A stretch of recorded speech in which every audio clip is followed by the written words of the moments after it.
Good morning, students. I am Dr. Shabni Mukherjee, lecturer in Botany, Barwadi College. Students, this is chapter 5. Name of the chapter is Principles of Inheritance and Variation. Lecture 27th. In this chapter, we have already completed our all topics. Now, in this chapter, only exercise will be left. Today, we will start our question and answer from this chapter.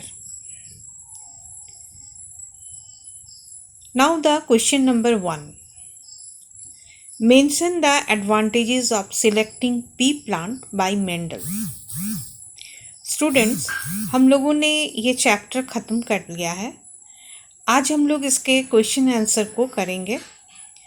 तो पहला question है कि क्या advantages था P plant में जिसके चलते Mendel ने उन्हें अपने एक्सपेरिमेंट के लिए चुना. The answer is Mendel selected pea plant as his experiment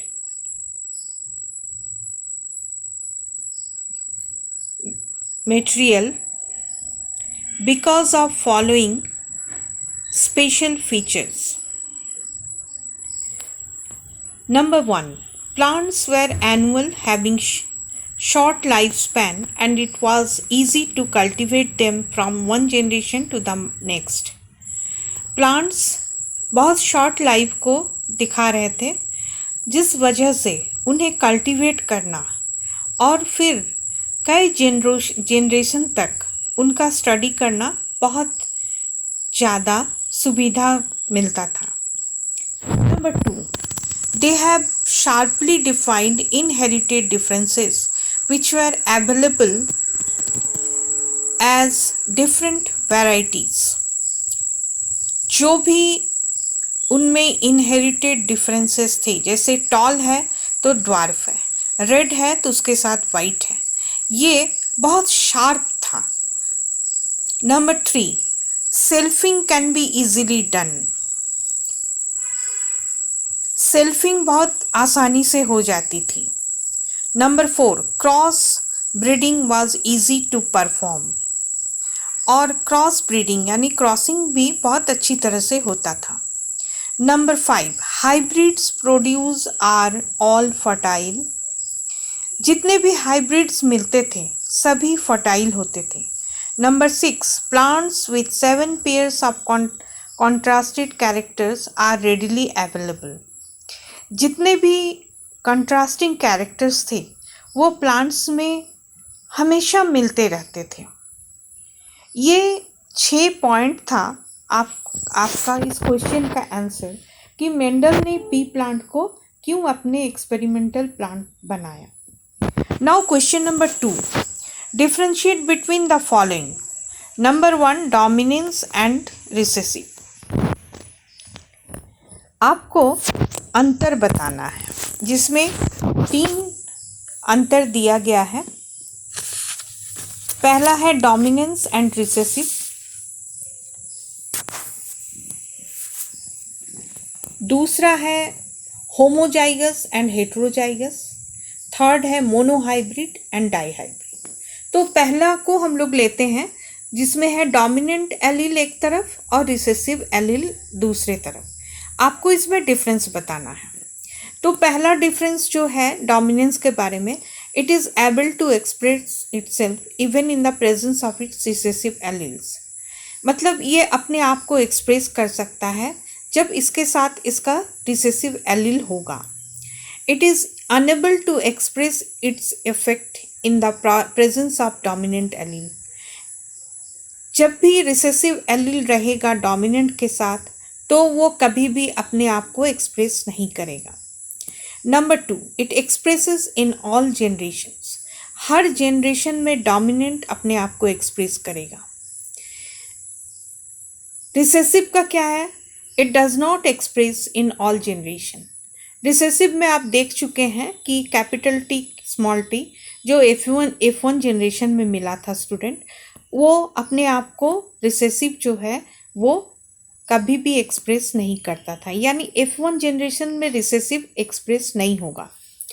number 3, it codes for a complete functional polypeptide enzyme that express it fully। ये कभी भी complete एंजाइम को एक्सप्रेस करेगा और रिसेसिव जो है वो कंप्लीट एंजाइम को एक्सप्रेस नहीं करेगा। नाउ होमोजाइगस एंड हेटेरोजाइगस, क्या डिफरेंस है होमोजाइगस और हेटेरोजाइगस में? An organism in which both the alleles of a pair of contrasted character located at the same locus of homologous chromosomes are similar is said to be homozygous, and if they are dissimilar the organism will be heterozygous। क्या बोल रहा है कि अगर एक chromosome में दो similar alleles रहेंगे एक ही लोकस में तो उसको हम लोग होमोजाइगस कहेंगे, और जब दो डिसिमिलर एलील्स रहेंगे तो उसको हम लोग हेटेरोजाइगस कहेंगे।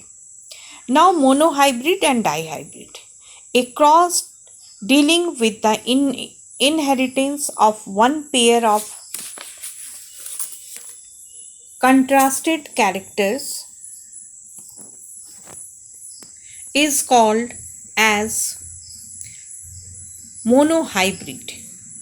मतलब अगर आप एक ही कैरेक्टर को लेके क्रॉस करवाते हैं तो उसको मोनोहाइब्रिड कहते हैं। Now what is dihybrid? A cross dealing with the inheritance of two pair of contrasting characters at a time is called dihybrid. तो अगर आप दो कंट्रास्टिंग कैरेक्टर को लेके चलते हैं, दो मतलब टू पेयर्स, तो उसको हम लोग डाइहाइब्रिड कहते हैं। Now question number 3, a diploid organism is heterozygous for 4 loci, how many types of gametes can be produced? Students, इसमें आपको एक फॉर्मूला पुट करना होगा जिसमें आपको बता दिया गया है कि उसमें लोकाई कितना है, 4। तो आप उस फॉर्मूला में 4 को पुट करेंगे। जैसे देखिए, the number of gametes produced can be calculated by using the formula 2n, where n is equal to number of loci. तो आपको नंबर दिया गया है 4, तो हम 2n is equal to 2 to the power 4 करेंगे, जिसका आंसर होगा 16। तो कितने तरह का गैमेट्स मिलेगा? 16 टाइप ऑफ गैमेट्स मिलेगा। Now the question number 4, explain the law of dominance using monohybrid cross. पहले आपको बताना होगा इसके आंसर में कि क्या है law of dominance. The law of dominance is the second law of Mendel's law of heredity. This law state that one factor in a pair express itself and prevent expression of the other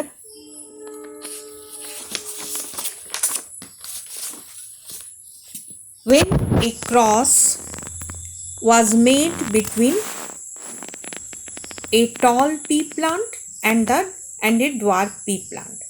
इसमें आपको बताना है कि law of dominance क्या है। तो law of dominance में बता रहा है कि जब दो फैक्टर एक साथ रहेंगे तो उसमें एक ही फैक्टर जो है वो अपने को एक्सप्रेस करेगा और दूसरे फैक्टर को वो एक्सप्रेस नहीं करने देगा, इसलिए इसको लॉ ऑफ डोमिनेंस कहा गया है।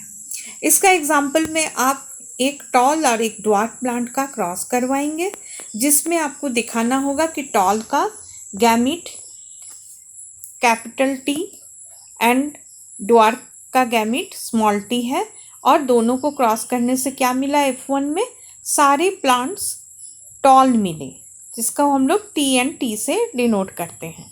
अब ये F1 को जब हम लोग सेल्फिंग करवाए तो कैसे करवाएंगे? यहाँ पर हम लोग पेरेंट्स ले लेंगे capital T small T and capital T small T. अब यहाँ दो है तो दोनों के लिए अलग अलग गैमेट बनेगा। कैपिटल टी बनेगा, यहाँ स्मॉल टी, फिर यहाँ पर कैपिटल टी, यहाँ पर स्मॉल टी। अब ये क्या कहलाएंगे? F1 gametes. जब ये एक दूसरे से क्रॉस करेंगे तो हमको क्या मिलेगा? 3 पोर्शन हमको मिलेगा टॉल प्लांट और 1 पोर्शन ड्वार्फ प्लांट, जिसमें टॉल 2 तरह का होगा, एक कैपिटल टी, दूसरा स्मॉल टी कैपिटल टी। यहाँ पर ड्वार्फ सिर्फ एक ही तरह का होगा, स्मॉल टी। तो इस तरह से ये 3 तरह के प्लांट्स दिखेंगे, लेकिन देखने में ये एक ही तरह के होंगे। जो लंबे होंगे सब का फिनोटाइप लंबा होगा और एक का फिनोटाइप ड्वार्फ होगा। तो इस तरह से हम देखते हैं कि मेंडल्स का मोनोहाइब्रिड क्रॉस में जब सेल्फिंग करवाया जाता है F1 जनरेशन को, तो हमें क्या मिलता है? 1:2:1 के रेशियो में हमें इसका जीनोटिपिक रेशियो मिलता है। ये इसका आंसर हो गया।